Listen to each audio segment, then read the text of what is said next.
Well, hello and welcome everyone. We're so excited to have you all here to join us for the December Neuro and webinar Neuro and Law.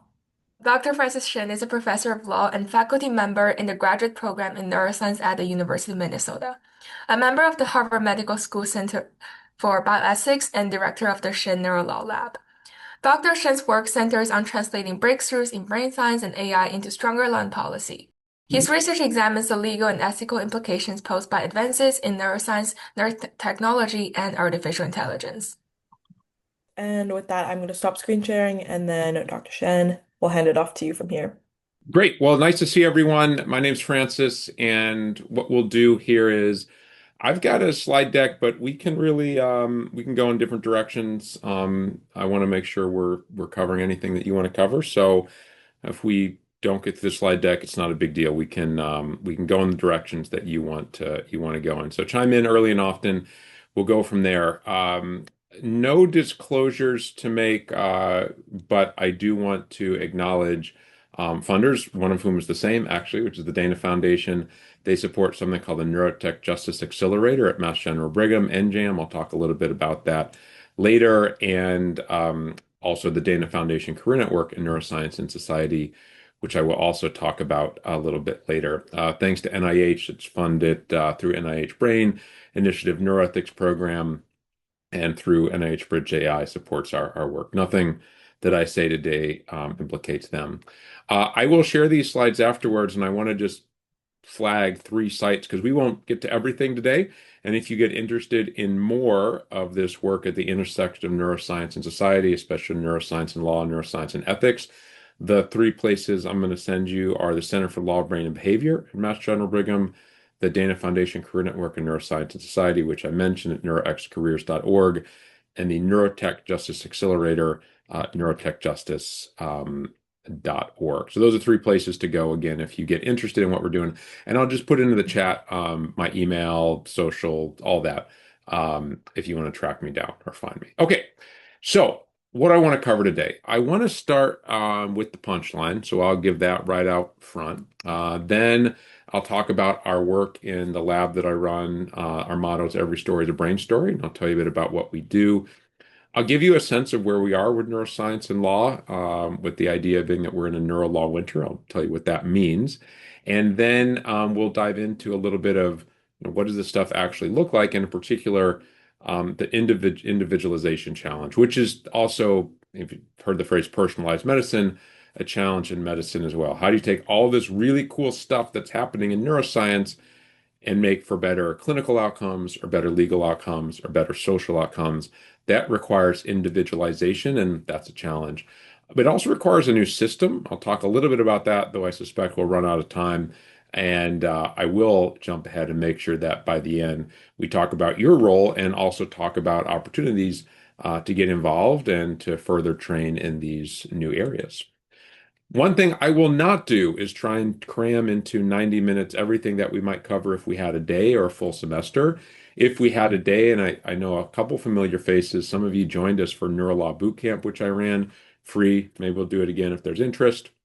Some of my friends came in and we covered all kinds of things, developing brain, aging brain, neuroscientific evidence, brain-based lie detection. We cannot cover all of that today. My goal is not just, as I said, to cram everything in, but rather to give you a high-level overview of the big picture stuff and maybe wet your whistle for a little bit more. All right, I said I'd start with the punchline, and I will. The punchline of all law and neuroscience, and frankly, of all neuroscience in society, are the following. On one hand, one part of the pillar is that the brain facilitates mental life. This should not come as a surprise to you. Indeed, if you're neuroscience majors or if you're in high school and you're thinking about studying neuroscience, a large part of that probably is motivated by your understanding, belief, really consensus belief that mental stuff, the way we process information and think about things, the feelings we have, the decisions we make, the actions we decide to take, are facilitated by chemical and electrical connections in the brain. This is relative in the course of human history. This is a really, really, really new phenomenon, but it is now without a doubt true. Now, how that happens, that's different. That's the complexity. That's a mystery. but we know that the central nervous system engaged with the rest of the world facilitates mental life. All right, so that's pillar number one. Pillar number two is the law cares about mental stuff. The law cares about mental states. The law cares about feelings. The law cares about why people decide to do things they do, especially perhaps when they do things that harm others or themselves.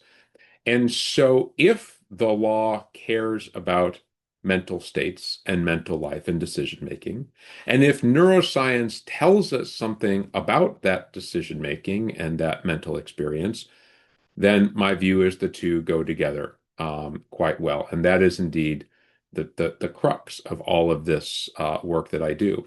By the way, it's also the crux of fields like neuroeconomics. The neuroscience pillar is the same. The economics pillar is we care about economic decision making, or neuropolitics, we care about political decision making, or any number of other places where mental life and decision making matter, which you can probably see where I'm going here, is just about everything. That's why I love neuroscience so much. It is never, I'll talk maybe a little bit about that in my own journey. Never thought that I'd be studying neuroscience, always thought I'd be studying law and policy, but came to understand how central it is. And I don't think that's going anywhere. So our field is new, but our pillars are really strong. There's something more to say. So I've given you a pitch that focuses a lot on knowledge. Okay. Hey, better knowledge about decision making can improve our understanding and system design, etc. That's true. That's why law engages with a lot of other disciplines, law and history, law and theology, law and the humanities, law and economics, right? Those are all places where more knowledge about a subject can inform the law. I think actually the big pitch is not going to be so much, that's important, not knowledge, but tools. Neuroscience not only offers new knowledge and ways to understand what's going on inside someone when they make a decision or feel a certain way, it offers new tools to directly and indirectly intervene and change that decision making, change the way that information is processed. That is the big thing, and that's why we've got a major focus on neurotechnology. That new technology is going to generate new types of legal evidence and new types of social evidence that we navigate. And that's really exciting to me, and that'll be part of what I talk about today. All right, so put those together. Here's the punchline.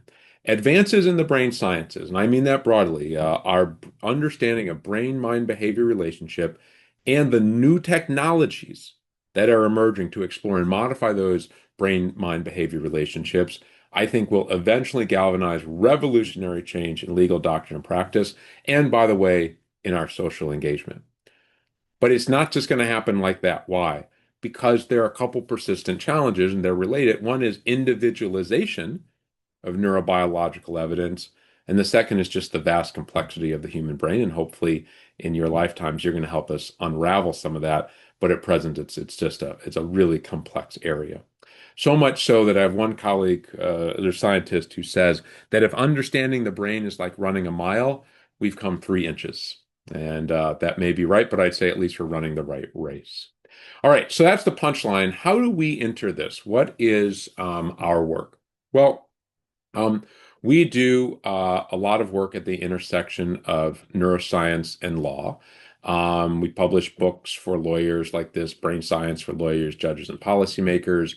I'll come back to this, but I just want to flag at the beginning. We run a big Neuroscience Society virtual career fair to try and encourage folks like you, the next generation, to get involved at this intersection of, neurolaw, neuroeconomics, neuromarketing, and I will say also that, and I'll come back to that, that it's a really exciting time to get involved. How did I get involved? Well, let me tell you about the motto of our lab. It's every story is a brain story.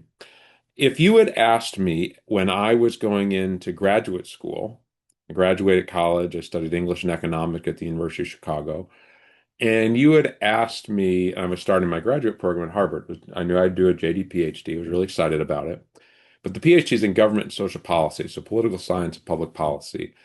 And I never would have said, "Oh, I'm going to be someone that works at the intersection of neuroscience and law." It wouldn't have been on my list of 100 or 1,000 or even 10,000 things. It was not in my mind at all. What changed? A couple things. First of all, the fields were moving quickly. To give you a sense, we have a law and neuroscience casebook. I'll talk about that in a moment. 90% of the material was published after when I graduated college. So this material was new. But more fundamentally, it wasn't something that I had ever been exposed to. It wasn't something, frankly, that we do in the social sciences. The highest level of social science, sociology, political science, economics, all of which care about decision making, care deeply about decision making. But there's this silo right now that most of the social sciences think about this human decision making without thinking about the neurobiology of that decision making. I got really frustrated by the work I was doing, or maybe better say, I got really curious to know more. I was looking at legal and policy responses to trauma survivors, both those returning from wars in combat in Iraq and Afghanistan, and especially my dissertation work around survivors of rape and sexual assault. And what I saw with my own eyes was that this trauma was real and in some cases debilitating. But I wanted to know why, because unlike other parts of the body, if your knee's hurting, you're like, oh, I've got all this pain, you can go in, you can get an X-ray, maybe you need an MRI, and here's why, because this joint or this ligament is out of whack. Not so with the brain, and it can be really difficult. And I will tell you that the law continues to this day to not fully recognize and respond, I think, well enough to mental harms and mental injuries. But that took me to psychology on the recommendation of a professor. So this is how these things can happen. I ended up tracking down a cognitive psychologist, brain scientist named Steven Pinker, who is at Harvard. And I didn't know Professor Pinker before I met him. I didn't expect upon, looking at his very impressive work and I wasn't even in his department, that he would give me much time. But it turned out that he became the most important person in my intellectual journey to that point. Make a long story short, I had a decision at the end of my graduate program to make about whether to do a traditional practice of law and policy, or there was an opportunity to join the MacArthur Foundation Law and Neuroscience Project. And I learned about it through Professor Pinker. I bet on the brain. I drove 3,000 miles across the country to Santa Barbara, California, and the rest is history. It was the best decision I ever made. So just a footnote to say that uh, you may be making your career plans right now. I mean, I wrote all mine down. I was going to get a JD, PhD, and blah, blah, and I did. But your plans may change because the world is changing, because science is changing, because your interests may change. And I would just say keep an open mind. So our motto is every story is a brain story. I started with looking at the crime victim's brain, but then realized that, boy, everything I care about is related to brains in one way or another. And I'll offer two caveats. One is that every story is not just a brain story. Still love all those other disciplines, economics and history and religion, etc. But I think neuroscience has a place at the policy table. And the second thing I'll say is every story is not a fully understood brain story. In some cases, a very poorly understood. And that lack of understanding, especially lack at the individual levels, I've already highlighted a couple of times, will be a part of this story. Gratuitous shot of my brain, but hey, looks pretty good, right? Looks okay. This is from a while ago. I've had, many MRIs as part of research projects, and there it is. All right, we talked about our motto. We pursue two big questions, and they're kind of two arrows. And I think, again, this is a lot of neuroscience and society work. On one hand, we say, all right, lots of cool stuff happening, and we add AI as well. I won't talk as much about AI today, though I'm happy to spend a lot of time on AI. I taught the first law and AI class at the University of Minnesota. I taught Harvard's first bioethics and AI class. So we've been at the cutting edge of this work for a long time. And we say, all right, neuroscience and AI, you're coming up with lots of cool stuff. And most of the time, you're coming up for health reasons, but how could we use that in the law in order to answer those questions? There are a lot of ethics questions that we consider.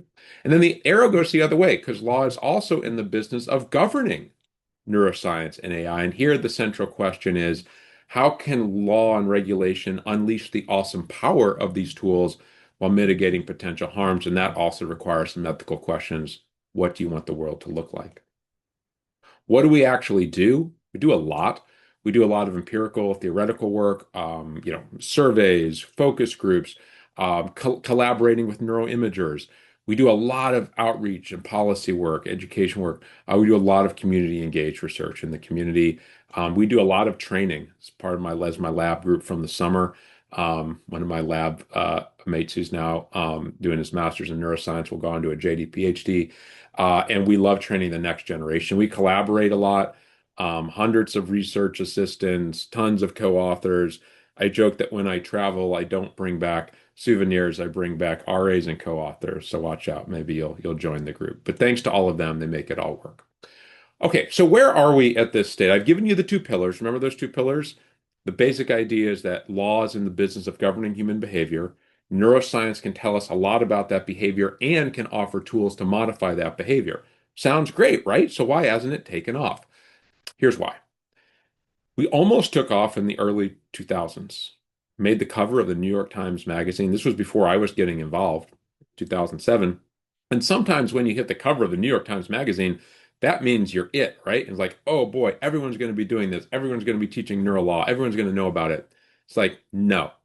We're in 2025. Almost no one has heard of neuroscience and law. There are many, many legal cases. I can give you thousands where neuroscience has been introduced, but it really hasn't fundamentally changed legal doctrine or practice. Why is that? This is a question I think a lot about, right? This is my field. I think it's because we lack individualized, precise, and actionable knowledge about how individuals process information. And I would say process information, that includes feelings, okay? Feelings is information processing, decision making, everything, and how inputs, whether environmental, social, medical, etc., have affected their brains, to explain why they did the thing they did. And then looking forward, how can you change that information processing and subsequent behavior? In other words, to tell a judge or a prosecutor or on the criminal side or on the civil side or in the policy world, hey, here's what went wrong. Here's what you can do to fix it, right? Or for ourselves. Man, why can't I concentrate? Let me figure out why. Then what can I do so that my brain can help me concentrate more? Okay. As really tough questions to answer. But I think that's the challenge. Because of that, we are in a neurolaw winter, and I don't know if you've heard the phrase AI winter, but I'll introduce it to you. I'll talk a little bit about AI. I can't help myself. There have been many periods of unrealized hype, and hope in AI. So much so that they call these neurolaw winters. And basically, it goes like this. This is an oversimplification. 1950s and the early 1960s, folks like Marvin Minsky at MIT and others are like, hey, we can do AI. And here's what Minsky predicted in 1961. We are on the threshold of an era that will be strongly influenced and perhaps dominated by intelligent problem-solving machines. Right? Here it is right here. Minsky was absolutely right in 1961, but it took a lot longer than he had hoped. And so much longer that people began to sour on the idea. They're like, oh, hey, that was just a crazy idea. So then if in your history books, the 1960s, 1970s, 1980s, 1990s, they're known for many things. None of those is the decade of AI. And so people got sour and they're like, we're not going to invest in this. It's just a bunch of science fiction. In the 80s, there was another big push, and then it was hype. Right? It just couldn't do it. So much so that the futurist Ray Kurzweil has said the technology hype cycle for a paradigm shift typically starts with a period of unrealistic expectations based on a lack of understanding of how tough it is, of all the enabling factors required. But here's the thing. While the widespread expectations for revolutionary change are accurate, they're incorrectly timed, and when the prospects do not quickly pan out, a period of disillusionment sets in, right? And that happens. It's like, oh, hey, you said all this stuff was going to change, but it's not changing yet. I guess you were wrong. And no. The answer is it's not that you were wrong. It's just that we had to be more patient. That's kind of what we're in with neurolaw. If I had more time, I'd give you a history of neurolaw lesson, which is important. It goes back over 100 years. One of the important moments is what Egas Moniz, a Portuguese neuroscientist, came up with. He wins a Nobel Prize for this device seen on this commemorative stamp, and I don't know how well you can see it or if you know it. If we were live, I'd take some questions. That's the tool for the prefrontal lobotomy.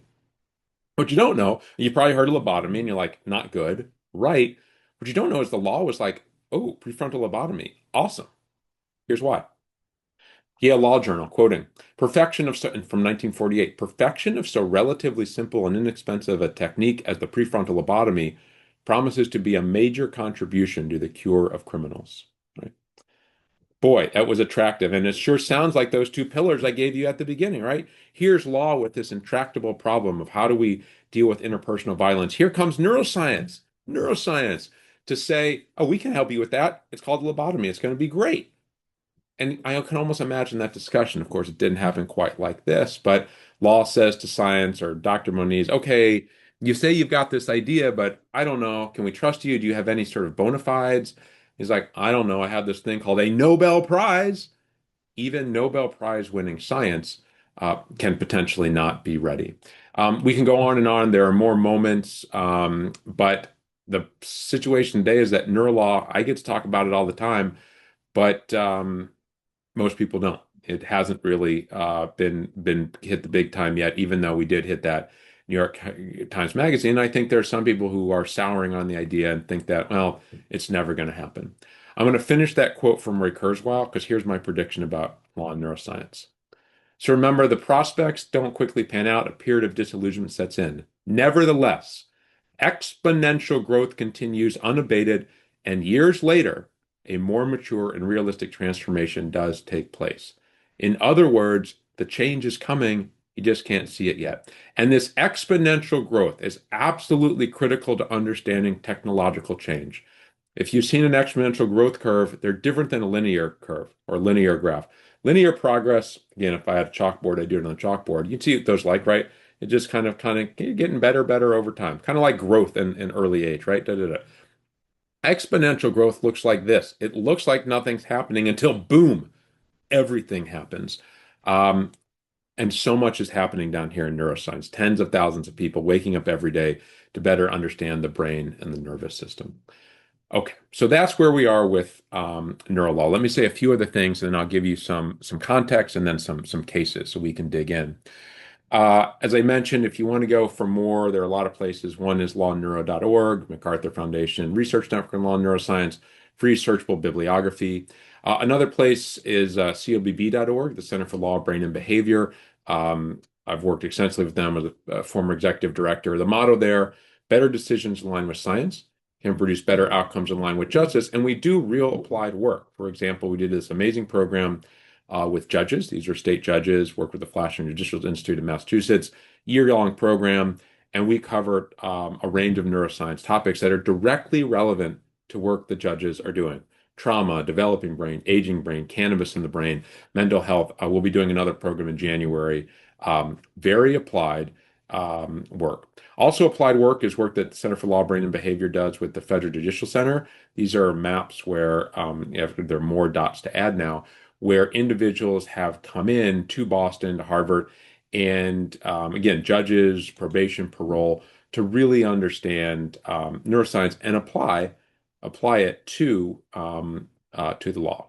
Now, I'm happy all this is happening, and this is sort of another life lesson because let me kind of bring us up to history. I mentioned what happened 100 years ago. Let me talk about what happened 15 years ago. So about 15 years ago, Jeff Shaw is a neuroscientist, Owen Jones, law professor, invited me to join them to write the first law and neuroscience case book. And the way these books work, the way most books work, is you write something and then you give to the publisher, but then the publisher, before they decide to publish it or not and give you a contract, sends it out to reviewers. And these reviewers, look at the proposal and the manuscript and say, okay, yes, no, maybe. Well, one of our reviewers, and I've always stuck with me, said the following. I have one concern regarding the book. I don't buy the author's claim that there exists a present market for the course book. The topics are so hypothetical and conjectural that most students will find the course impractical. Most professors are left wondering what, if anything, neuroscience can ever say that's truly useful to the law. I'm happy to report the other reviews were more positive, and we published that first edition in 2014. We published the second edition just 6 years later, and almost half the material in just those 6 years was new. We're working on the third edition now, and again, I can tell you that so much of the stuff is new. And why is this happening? Why is there growth? Because a lot in law hinges on how brains work. And if we had a full semester, here is what we might cover.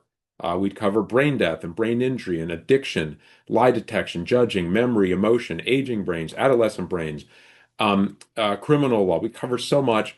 Themes that you would see would be uncertainty, the probabilistic nature of brain information, legal context, and we talk a lot about goals of the law. there are a lot of things that we would cover, and and that we don't have time to do it now, but we would. All right.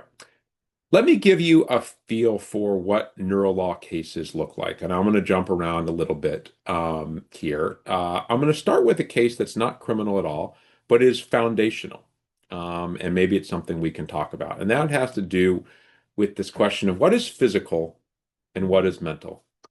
And this is a case called Allen v. Bloomfield Hills. I've taught it for many years, talked with the attorneys in the case, and this is not a picture of the actual accident, but it captures what happened.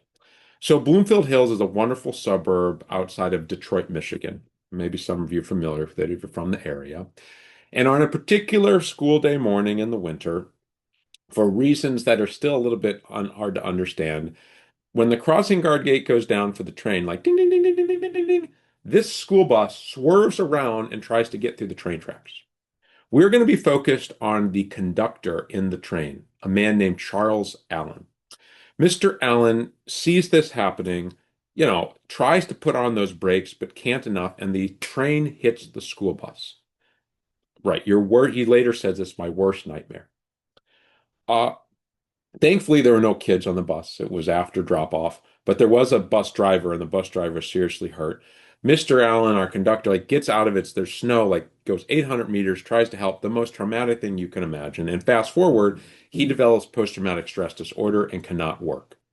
It's pretty clear that this happened because of this traumatic event. He's got the PTSD. The question when he sues the city of Bloomfield Hills on account that he can't work anymore is this. Here's the law, and this is pretty standard law. It's called a exception for bodily injury immunity, and it says government agencies shall be liable for bodily injury and property damage resulting from negligent operation of a motor vehicle. So, for instance, if he had just been walking along the train tracks and he had been hit by the bus and his leg broke, he could clearly sue, no problem. But the question is whether his PTSD, because remember, he was the conductor in a train. He walks off, he doesn't have a scratch on his body. Is that PTSD a bodily injury? Well, he got a neuroscientist to come along. He argued at the district court it is because PTSD is facilitated. It is by these chemical and electrical connections, sort of the rewiring, or really the kind of faulty wiring that happens in PTSD. And therefore, it's clearly physical. It's clearly bodily. The brain is a part of the body. The district court says no. We look at legal precedent. We have never decided something like that. Sorry. So he appeals. The appellate court says we see the logic in the argument. The brain is a part of the body. PTSD is instantiated in the brain. Like, where else could it come from? Therefore, this is a bodily injury. It goes up to the Michigan Supreme Court. There are briefs, as you can imagine, from the plaintiff's bar. They're like, wow, this could be huge. From the insurance injury, you can imagine, boy, this could be really problematic. And it settles the day before the case. So we don't know what would happen, but those types of questions are really central. What is that distinction, if any, between mental and physical? And I've written a lot about that. I'd be happy to talk to you more if you want to talk about that case or something like it. Let me ask another question. All right, I could give you lots and lots and lots of cases, but it doesn't matter. Can brain evidence persuade jurors? Most cases, by the way, don't end up in a jury trial. And so this is, and I'll actually talk about that in a second. 95% of cases plea bargain on the criminal side, which means that rather than go to trial, the prosecutor and defense attorney come to an agreement that the judge approves. Come to that in a second. But sometimes these cases do go to trial or at sentencing. This is the case of Grady Nelson. Mr. Nelson, it's a picture of him, was a defendant, and there was no question that he committed a series of horrible crimes. He stabbed his wife 60 times, slashed her throat, sexually assaulted his stepchildren, multiple prior convictions. This was a case in 2010 in Florida, and there was no question that he was guilty. His defense attorney, Terry Lenneman, who I've sat down with, knew that, and they were focused purely on this sentencing phase, because after the guilt phase comes sentencing, and the question was, would he get life without the possibility of parole? That was his better option, or the death penalty. Terry Lenneman introduced evidence of what he described to the jury as a broken brain. The expert Robert Thatcher used so-called brain mapping, quantitative electroencephalography evidence to argue along with other behavioral evidence that Mr. Nelson, based on his series of traumas that he had experienced, had a broken brain. What his attorney said, it doesn't excuse his actions, but it explains them in a way that should reduce his culpability so that you choose life instead of the death penalty. It was a 12-person jury. At the time, a simple majority would send Mr. Nelson to death row, so 7-5. That jury came back 6-6. And after the case, several of the jurors talked to the local newspaper. For those who don't know, you don't have to talk about the case to anyone. You're not required to, but you're allowed to once the case is over. Here's what they said in their own words. Juror Dolores Cannon, hospital secretary. When the brain evidence came in, the facts about the QEEG, some of us changed our mind. Juror John Howard, airport fleet service worker. That evidence turned my decision all the way around. The technology really swayed me.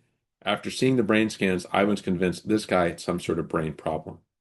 Juror Leon Benbow, retired mailman. All that's, they didn't all believe him. So Juror Leon Benbow, all that scientific testimony, that was a waste of taxpayer money. That's phony. There's nothing wrong with that guy's brain. Now, I don't know if there's anything wrong with that guy's brain. I do know that the next day, Terry Lenneman released a press release that talked all about this case. And I do know that we're seeing um, more and more of this sort of stuff with concerns. And I often start with this Grady Nelson case on the first day of my law and neuroscience class, and we debate whether it was appropriate to use this science. Because let me give you again, maybe a 60-second, 90-second primer on this science. This is a quantitative electroencephalography. It's using skull cap readings to measure electrical activity. And the argument, which is tenuous, is that because of so-called some abnormalities that are seen, this helps to explain the behavior. The problem is that has been none, there might not ever be a study that looks at the relationship between any brain abnormalities, let alone this one, and these particular actions, which are super rare and super horrible. Um, these are really different than, say, medical science, where there are hundreds of thousands of people or millions of people who experience a certain disease. And so you can look at the correlations at the group and the individual level between brain abnormalities and certain disease. There are very, very, very few people who do this sort of, really destructive behavior, and we really don't know anything about what the brain was doing at that time. Nevertheless, the evidence seemed to have an effect. And so the ethical question, the legal question is, should this evidence have been admitted? Would you admit this evidence if you were the judge? Now, I mentioned before that not all cases go to trial. In fact, most don't. Most end up in a plea bargain, and there's at least one attorney in Florida who's been trying, Stephen Cobb, who I've talked with him as well, who's trying to use neuroscience at plea bargaining. Now, I'm going to share this next slide, which will be a video, and somebody unmute and tell me if the video sound doesn't work. I've shared with sound. I think it should work. I'm not going to have you watch the whole video, but I want you to watch to see part of it, to see what this looks like, and then we can just discuss whether it's a good thing or not. Most cases settle. That's the truth. So how do we handle that?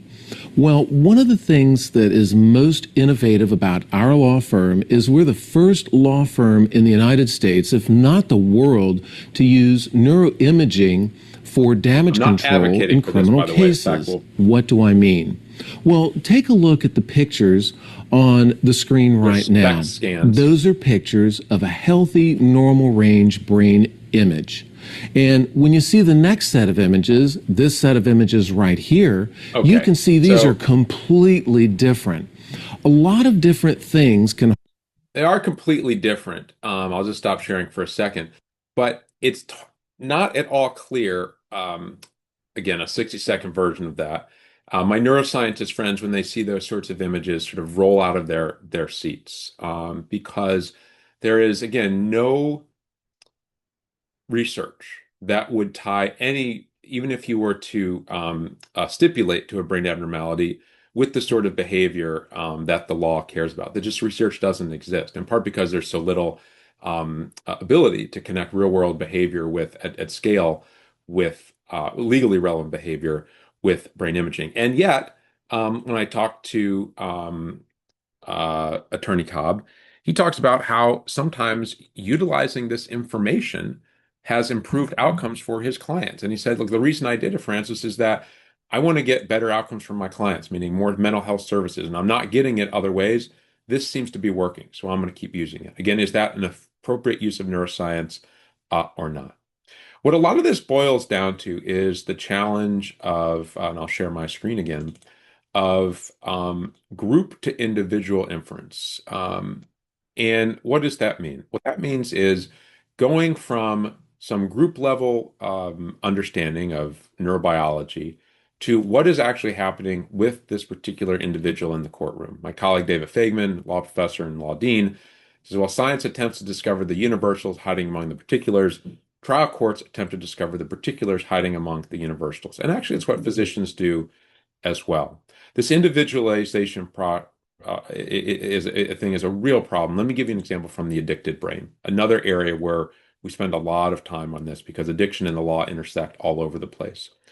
I don't have time to go into everything. I'll just flag for you that addiction and the law can intersect with just better understanding.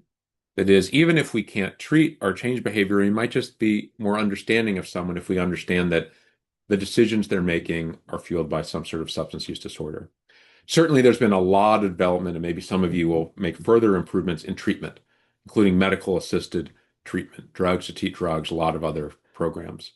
Sentencing departures is kind of a technical legal term to mean that sometimes with addiction, it may serve as a reason to offer a different type of sentence. And then I want to give you a case of Julie Eldred that raises the question of deep doctrinal change. Should we just be rethinking the way we do this at all? And it'll give us a chance to dabble, though only dabble, because I don't think we'll talk about it too much, into the question of do we have free will? This is a case that arises in Massachusetts, guess almost 8 years ago now. I know the attorneys involved and the experts, and this is a picture of the participant, the client, the defendant involved, Julie Eldred. Miss Eldred stole a small amount of money, under $250, to fuel a heroin addiction. And what happened was she ended up on probation, which is pretty standard for, low-level offense.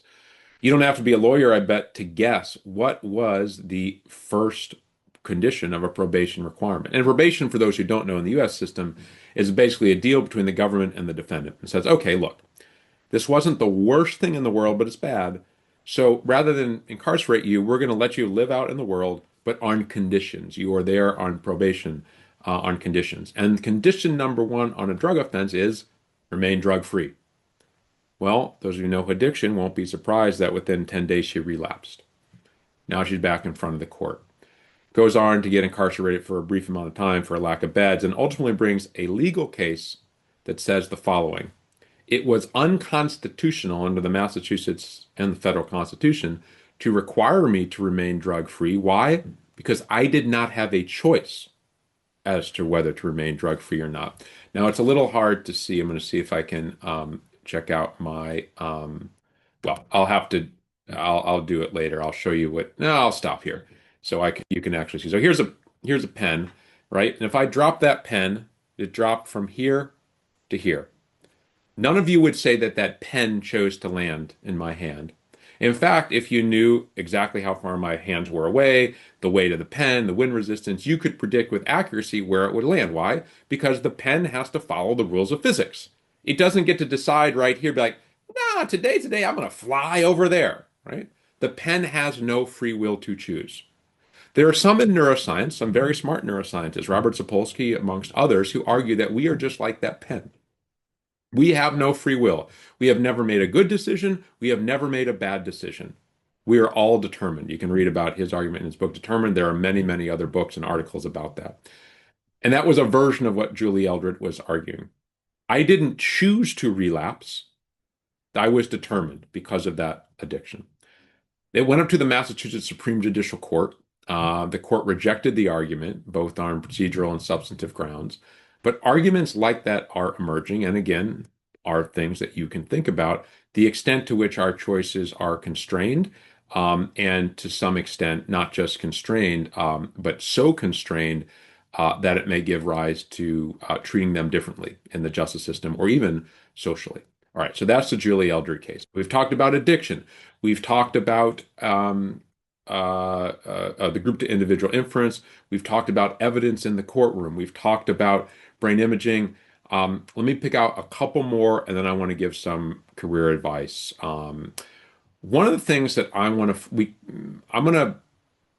not going to talk about adolescent brains, even though I write a ton on it. But if you want to talk about that, we can. I've got tons of slides because I want to talk about technological change in two ways. First of all, I want to give you a sense of what our state of sort of technology and science is for legally relevant neuroscience.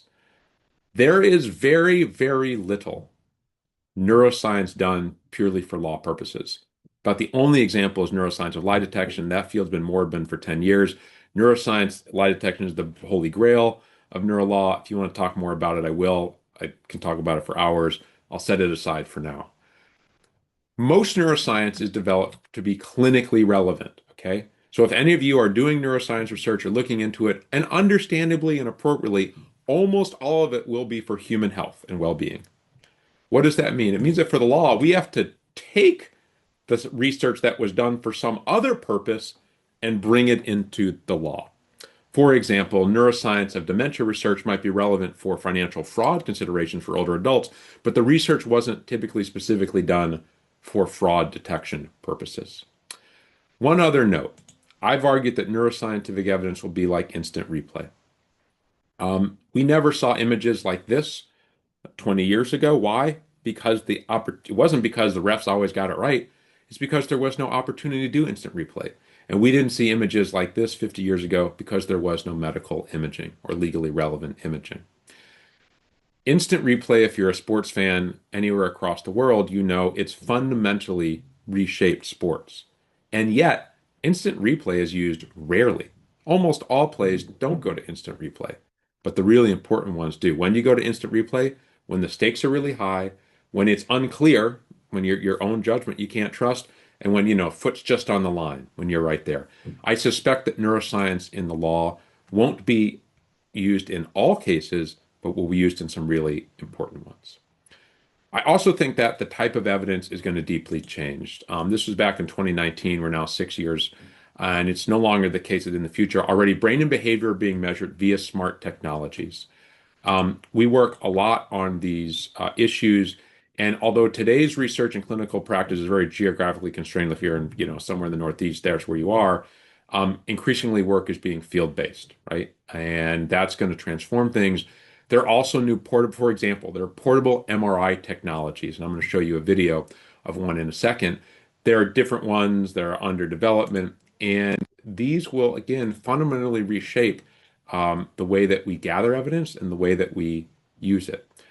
Just to give you a sense, I love this tweet where it's just kind of showing these labs, and I'm going to show you in this next slide how we did imaging. There's a hyperfine device. They're one company. There are others.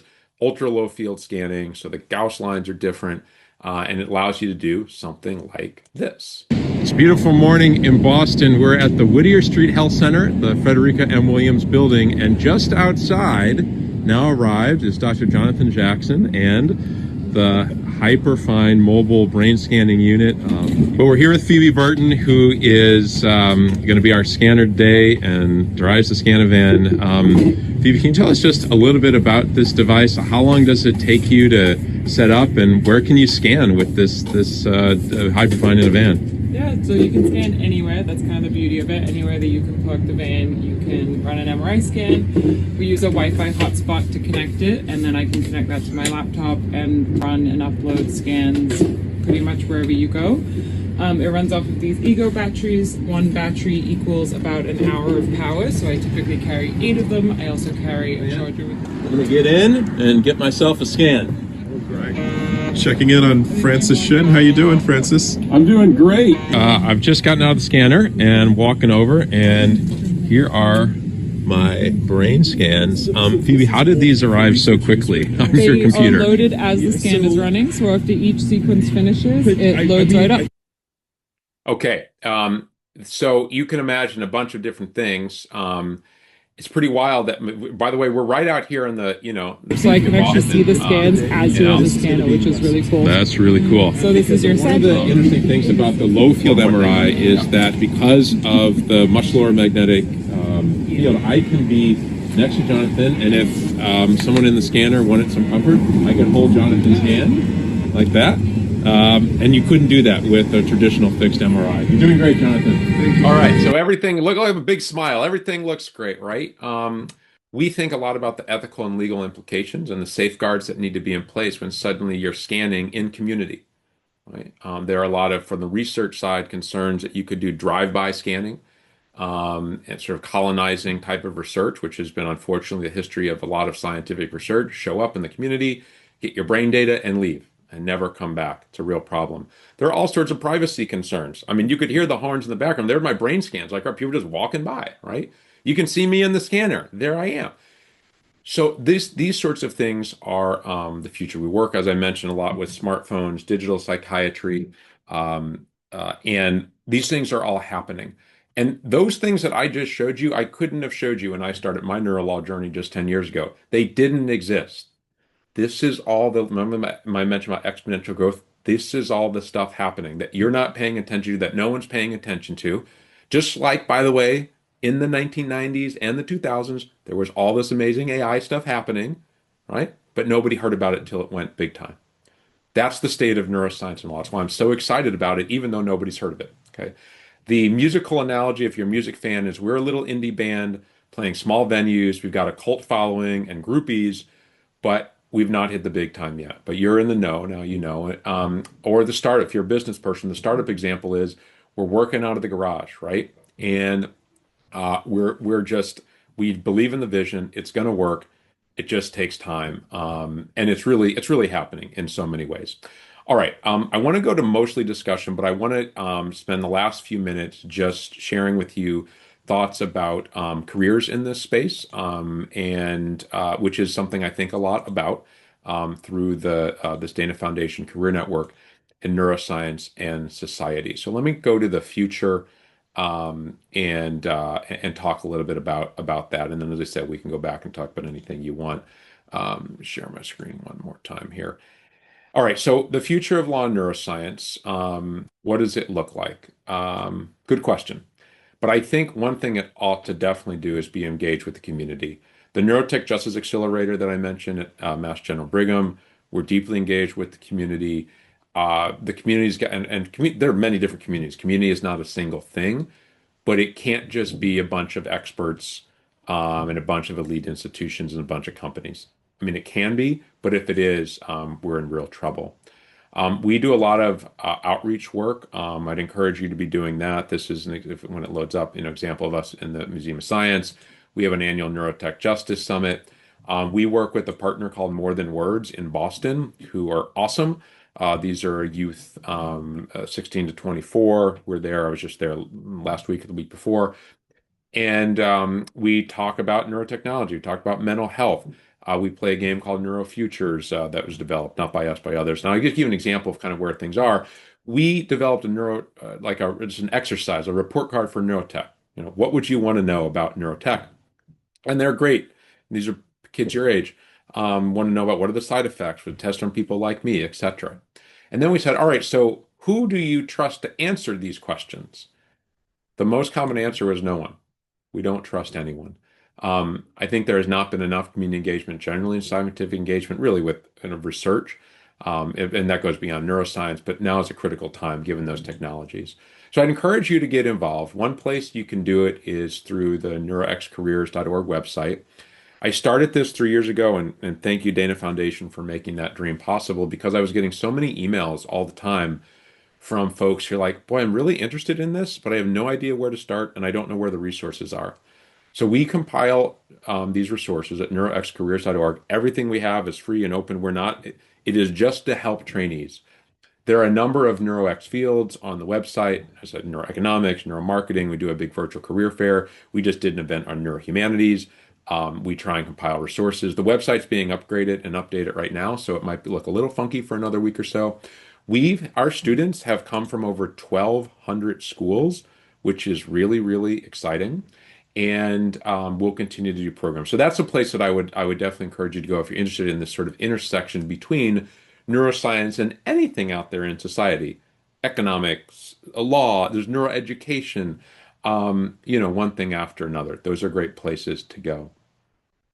Let me make my prediction about the future, which is this, that we will see more and more brain data. I think that's without question. That means we'll improve our ability to detect, whether it's lie detection, memory detection, all sorts of detection. We're going to improve actually our ability around memory eventually. We'll improve brain-machine interfaces. We didn't have a time to talk about that at all today, but that's a really active area of industry investment and research. We will improve treatments, and gosh knows we need to do that, especially in mental disorders. We'll improve cognition. We didn't get to talk about cognitive enhancement, but that's coming as well. We'll improve our understanding, both of each other and of the world around us, in particular, how we navigate it with these 3-pound universes in our head. I think all of that will come together and will improve law. I think we'll do all of those things, not just yet, but soon enough, and maybe sooner than we think. Thank you so much, Dr. Shen, for sharing all these insights, especially with emerging advances and, how neuro and law really plays into everything that's happening in technology. And yeah, I think we're really excited to see where the field goes. And I think there's a lot of opportunity in that as well. So yeah, thank you so much, everyone, for joining us today. Take care. Bye.